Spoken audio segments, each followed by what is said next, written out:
오늘 함께 나누는 말씀은 누가복음 22장 39절로 46절 말씀입니다. Today's passage from Gospel of Luke chapter 22 verse 39 through 46. 39절로 46절 말씀 교독하겠습니다. 예수께서 나가사 습관을 따라 감람산에 가시매 제자들도 따라갔더니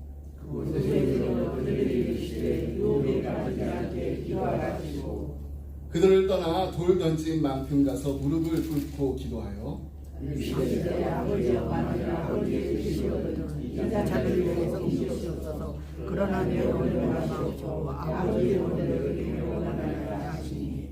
천사가 하늘로부터 예수께 나타나 힘을 더하더라.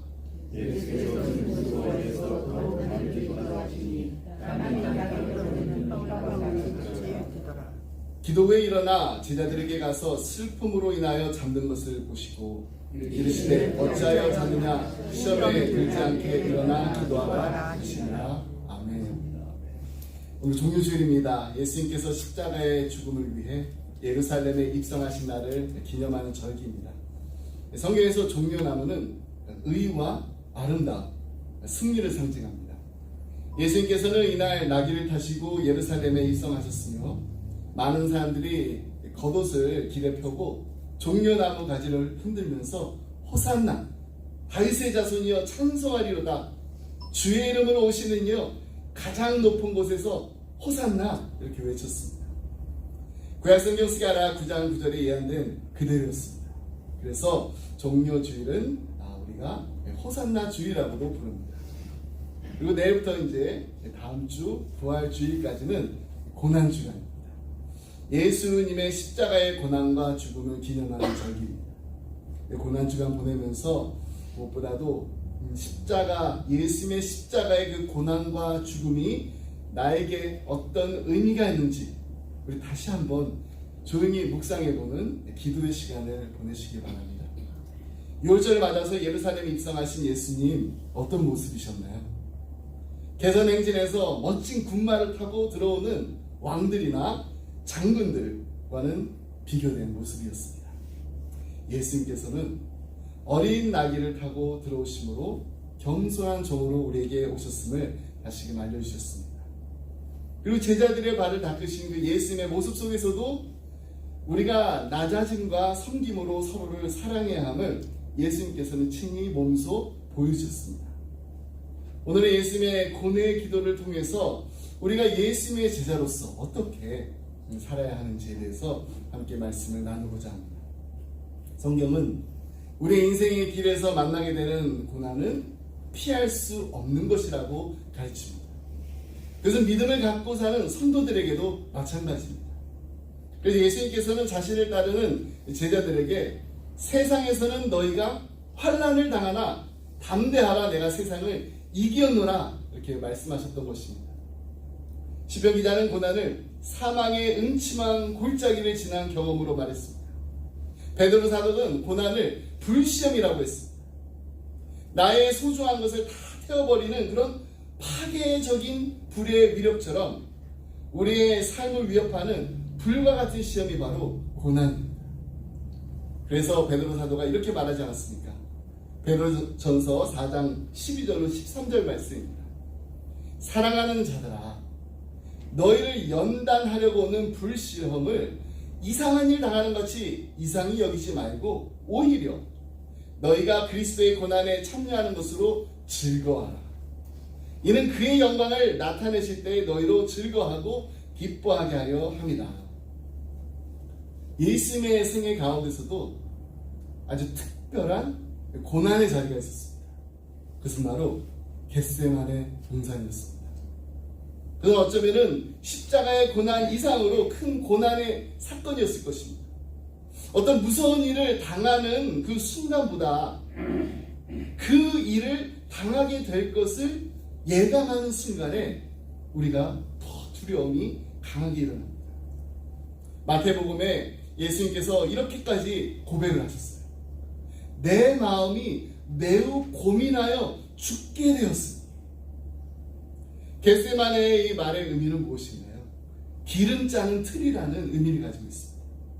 정확하게 말하면은 올리브 나무가 많아가지고 이것으로 기름을 짜는 데서 유래한 명칭으로 생각됩니다. 지금도 예루살렘 감람산의 일부인 이 겟세마네 동산에 가보면은 오랜 세월 자란 8그루의 그 올리브 나무가 보존되어 있다고 합니다. 우리 언제 성지순례를 가면 한번 꼭 가봤으면 좋겠어요. 그 중에 어떤 것은 무려 2000년이 된 나무도 있다고 합니다. 이 나무들은 2000년 전 예수님이 이 동산을 찾아 기도하던 그 역사적 순간의 산 증인이라고 할 수 있습니다.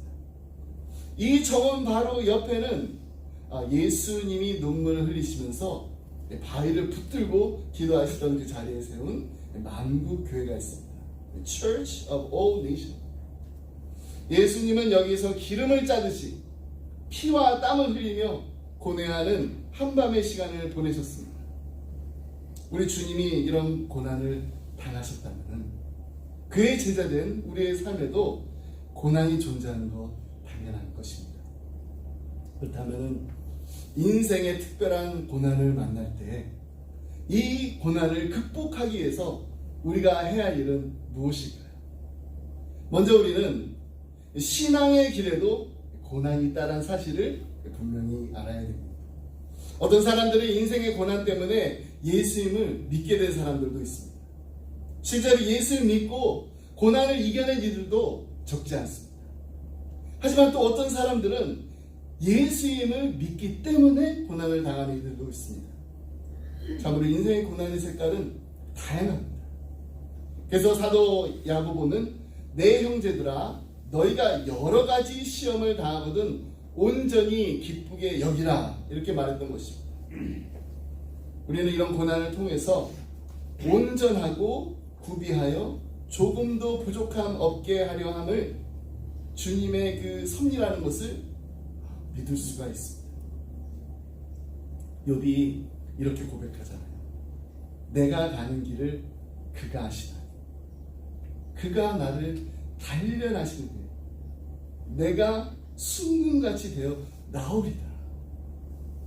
역경, 시련 이런 것들은 우리의 신앙이 진짜냐 아니면 가짜냐 이것을 테스트할 수 있는 아주 좋은 기회라고 생각합니다. 참된 신앙은 역경 속에서도 견뎌냅니다. 아니 역경 속에서 오히려 더 빛을 발하게 됩니다. 하지만 가짜 신앙은 어떻습니까? 역경이 오게 되면은 그냥 떠나가 버립니다. 옛날 우리 신앙의 선배들이 이렇게 믿었습니다. 환난과 핍박 속에서도 그 신앙을 견디고 지켰던 우리 믿음의 선배들 한번 생각해 보세요.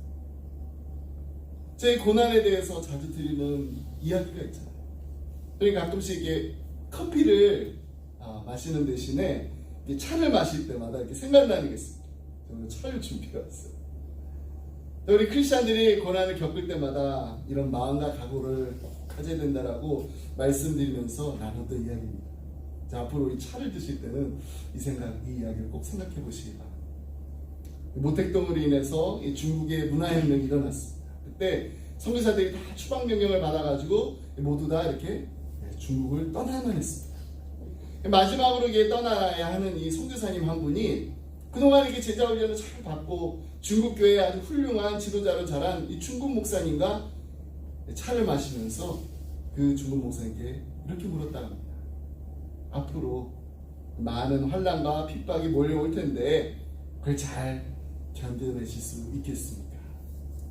그때 그 중국 목사님이 가만히 이렇게 차를 바라보면서 말을 이었다고 합니다. 선교사님, 차가 뜨겁죠? 그러면서 이렇게 차 티백을 이렇게 들으셨다고 해요.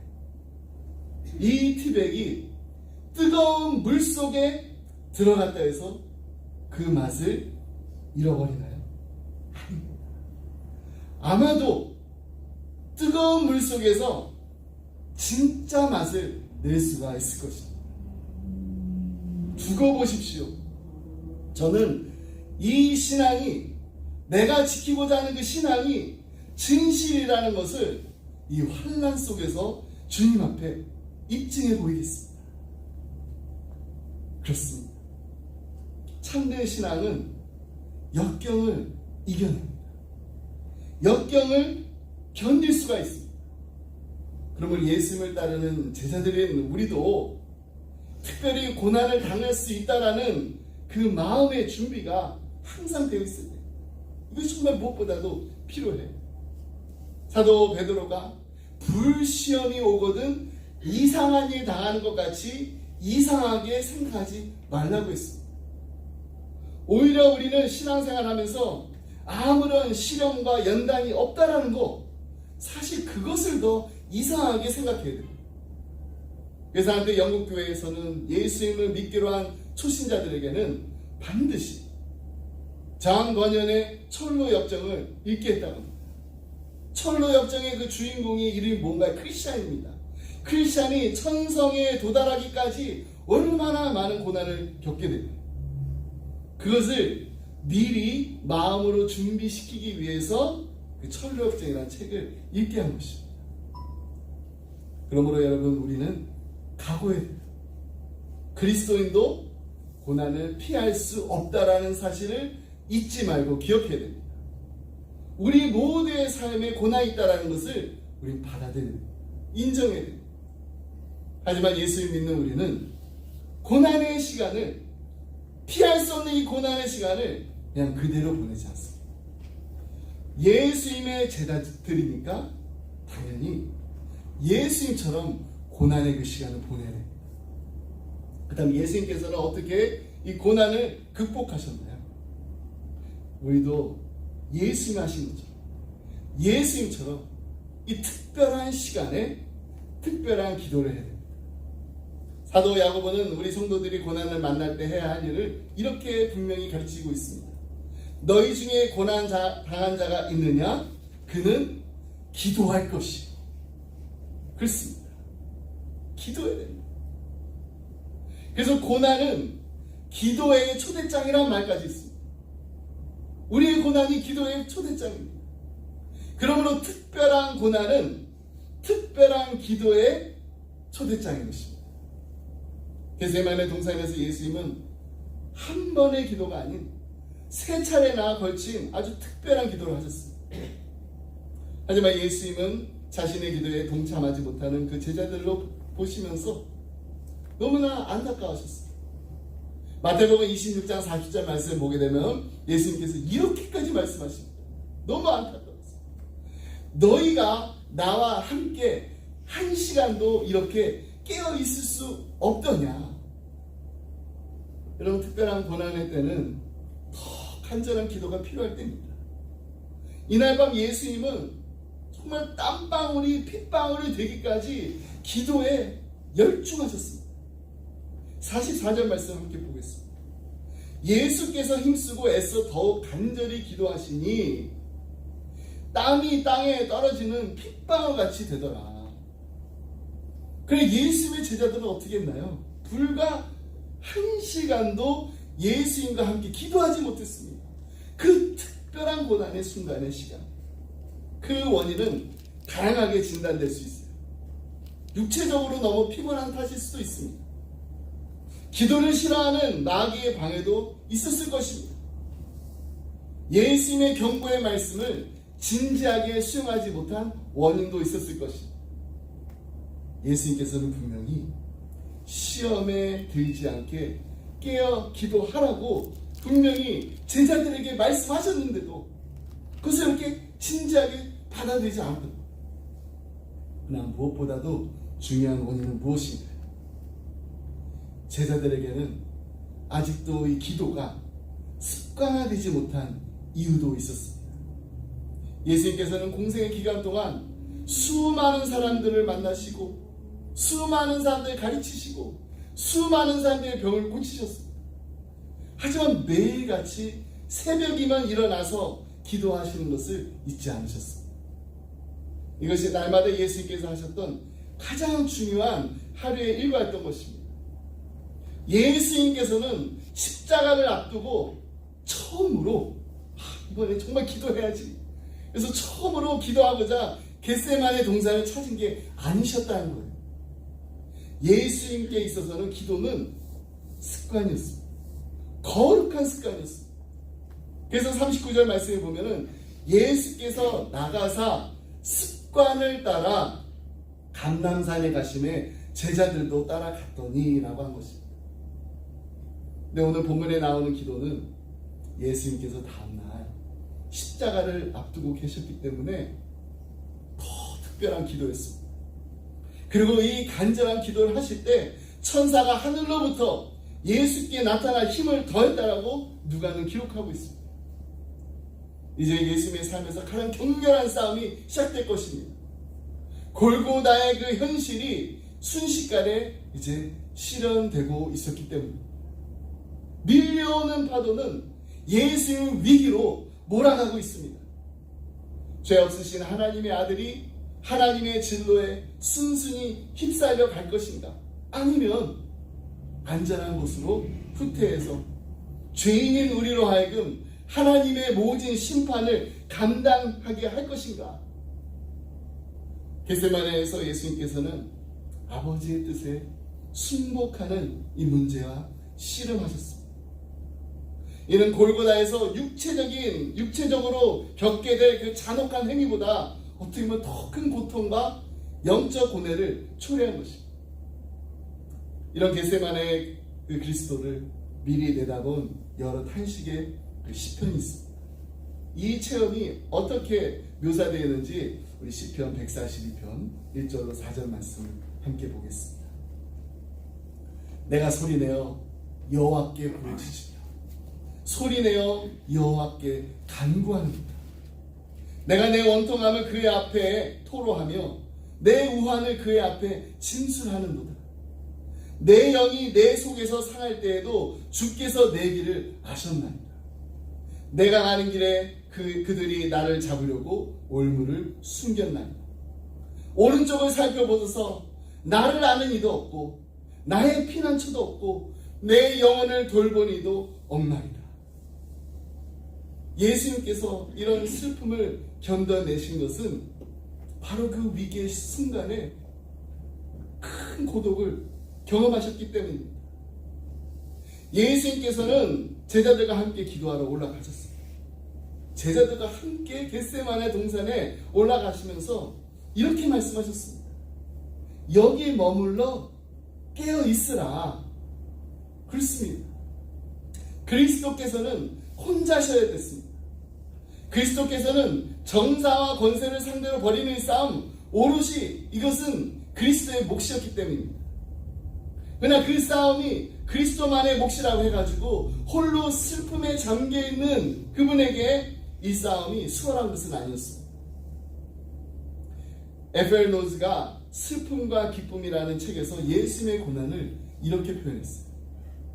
기쁨에는 동반자가 있고 슬픔은 혼자 부르지. 가나의 잔치에는 손님이 많지만 겟세마네에는 혼자뿐이라네.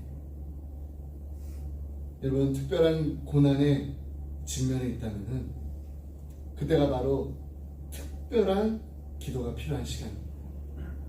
예수님처럼 하나님 아버지와 나 1대1로 독대하면서 드리는 그 기도, 홀로 씨름하면서 드려야 하는 그 기도가 필요한데, 그리고 우리가 이 특별한 기도를 드릴 때 하나님께서는 분명히 특별히 역사하신다는 사실을 분명히 확실히 믿으시기 바랍니다. 아멘. 우리의 기도를 들으실 뿐만 아니라 우리의 기도를 들어 응답하시는 살아계신 하나님, 역사하신 하나님, 우리와 항상 함께 하시는 하나님께서 우리로 하여금 지금 우리의 인생에 닥친, 그리고 우리 가정이 직면하고 있는 고난과 역경을, 아픔과 슬픔을, 외로움과 원통함을 능히 감당하고 이겨낼 수 있는 힘을 주실 줄 믿습니다. 아멘.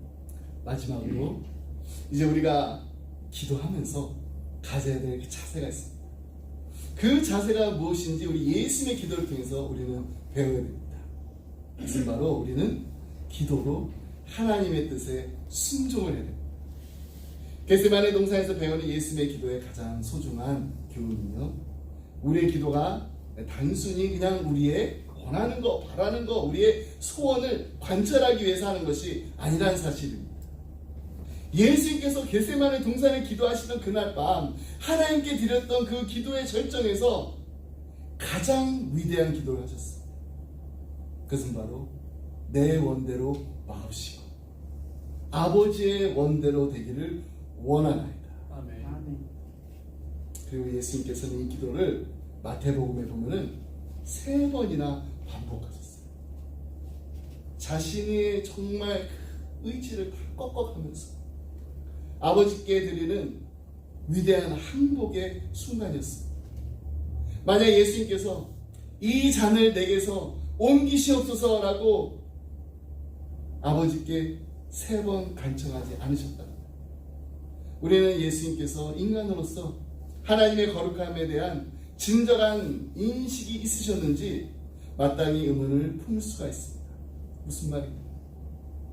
이 세상에서 어느 누구도 하나님의 거룩함을 하나님의 아들이신 예수님처럼 이해하지 못합니다. 근데 예수님은 아세요. 그 거룩함이 무엇인지. 이제 예수님께서는 머지않아 하나님의 거룩함에 따른 진로를 철저히 경험하게 된 것입니다. 죄와 하나님의 거룩함은 함께 있을 수가 없습니다. 죄 없으신 예수님께서는 영원 전부터 그리고 태어나실 때부터 언제나 아버지의 미소와 하나님의 은총만 아셨습니다. 하나님의 사랑이 넘치는 그런 아름다운 교통만을 누려오셨습니다. 그런데 이제 그런 아버지께서 자신에게 등을 돌리실 겁니다. 이것을 바라보면서 어떻게 이 잔을 내게서 옮기시옵소서라고 청하지 않을 수가 있었겠습니까?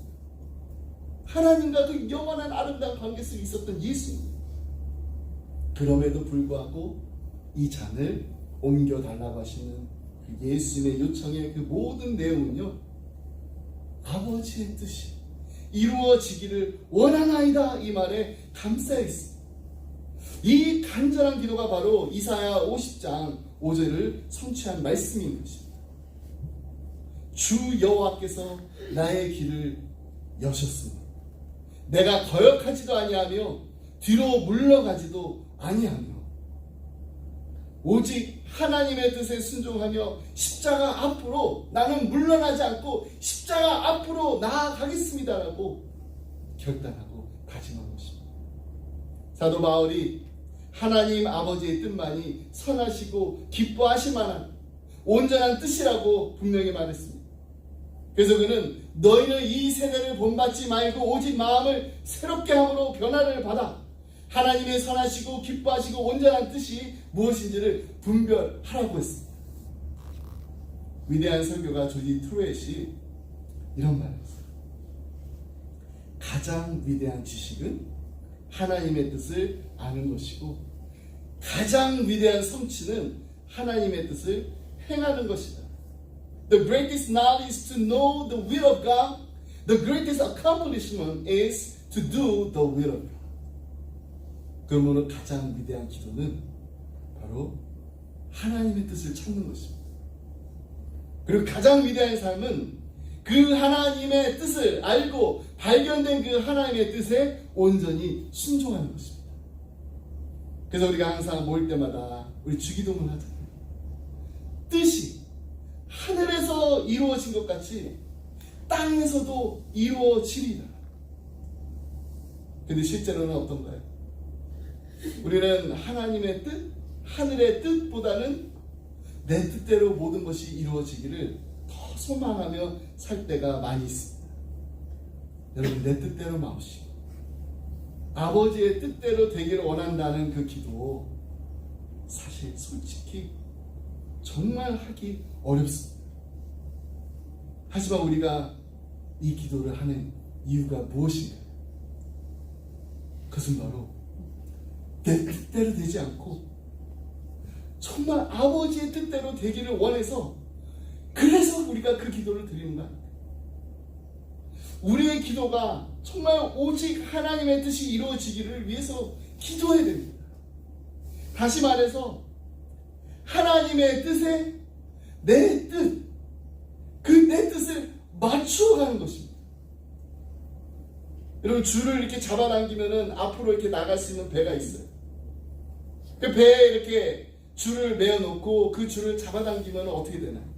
네, 배가 계속해서 앞으로 나갑니다. 저기 묶어놓은 대로. 저기 묶어놓은 게 저한테 오는 게 아니에요. 우리가 가는 거예요. 그때 줄을 잡아당기는 그 사람의 눈에는 저 건너편에 있는 그 언덕의 그 선착장이 마치 나에게 이렇게 다가온 것처럼 보입니다. 그러나 실상은 내가 탄 배가 저 건너편으로 지금 건너가고 있는 거예요. 우리의 기도가 바로 이런 원리입니다.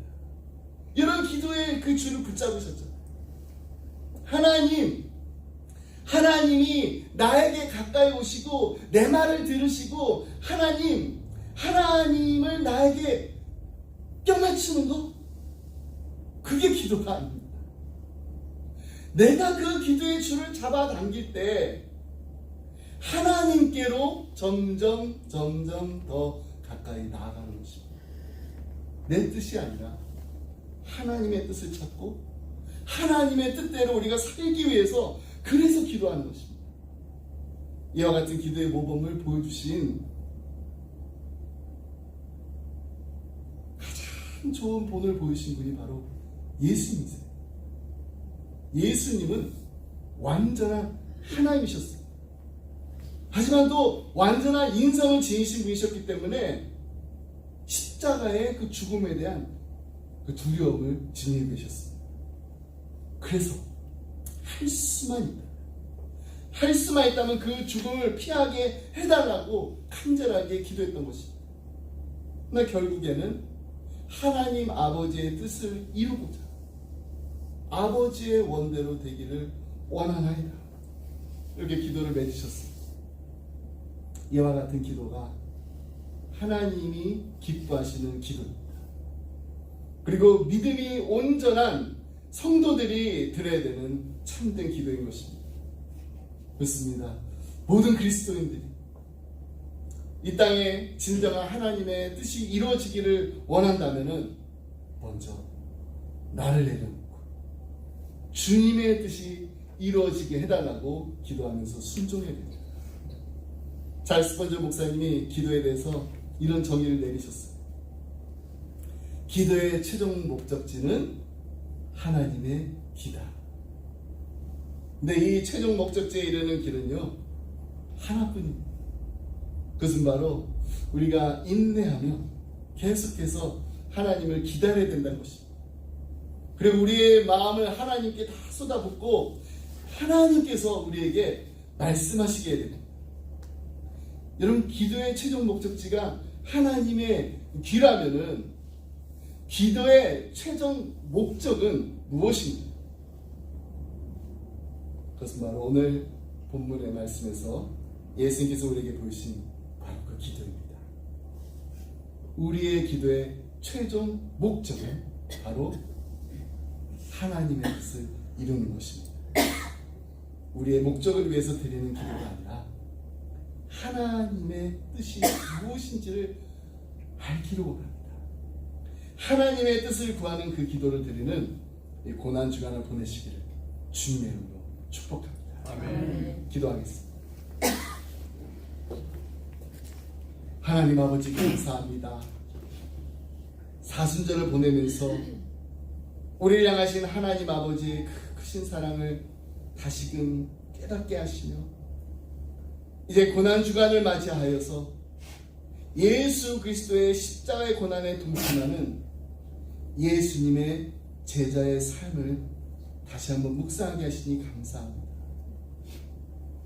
우리 인생에서 만나게 되는 고난과 역경의 시간 속에서 하나님의 특별한 은혜가 있기를 간절히 소원합니다. 아멘. 기도하면서 우리를 위로하시는 하나님의 따뜻한 손길을 체험하게 하여 주옵소서. 하나님의 뜻을 찾아가게 되는 기쁨을 누리게 하여 주옵소서. 아멘. 사랑하는 우리의 자녀들이 기도의 용사들이 될 수 있도록 먼저 부모된 우리가 기도의 본을 보이는 기도의 사람들이 되게 하여 주옵소서. 아멘. 그리고 우리의 기도가 우리 가족과 우리 교회만 머무는 교회로 멈추는 것입니다. 미국을 위하여, 한국을 위하여, 일본을 위하여, 북한을 위하여, 열방을 위하여 기도하는 기도의 지경이 넓어지는 우리 기쁨의 교회가 되게 하여 주옵소서. 아멘. 이 모든 말씀 우리의 왕이시오 구세주이신 예수 그리스도의 이름으로 기도드립니다. 아멘. 아멘. 다 같이 원사 함께 주기도 쓰겠습니다.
이제는 우리 주 예수 그리스도의 은혜와 하나님 아버지의 그 크신 사랑과 성령님의 감동감화 교통하심이 하나님 겟세마네에서 드린 예수님의 기도처럼 우리도 하나님의 뜻에 순종하며 살아가기 원합니다. 내 뜻대로 마옵시고 아버지의 뜻대로 하옵소서. 아멘. 하나님의 뜻이 우리의 기쁨의 교회와 기쁨의 가정과 기쁨의 자녀들의 삶 가운데 이루어지는 것을 보게 하여 주옵소서. 아멘. 간절한 마음을 기도하며 주님만 바라보며 주님만 의지하는 사랑하는 성도님들과 가정과 생업이 그리고 주님의 몸된 교회에 지금부터 영원토록 함께 하시길 간절히 축원하옵나이다. 아멘. 아멘.